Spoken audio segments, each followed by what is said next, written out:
खन्थाइनि मुं दावहाया दाबोनो जोबाखै। नोंनि मेगननिफ्राय जिरिबोनाय थरथिं थरथिं मोदैफोरा आंनि रानस्राव गोसोखौ थाजिम खालामबाय आयै, आरोबाव खालामबावबाय।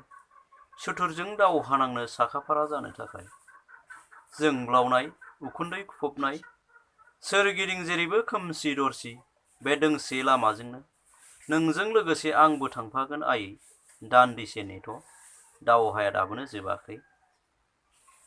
बड'फानि लिभ एन्ड लेट लिभ स्ल'गाना सुबुंनि सालाय बिजौआव, गान्धीजिनि अहिंसा मोन्थोरा उदांस्रिनि आखाइ मुथियाव, प्रिन्सिपल फिल'सफि आइडिय'ल'जि उदांस्रिनिनो थार मोन्थोर, political rights, historical rights, rights to freedom बायदि भारत संबिजिरनि लिरनायबोल'।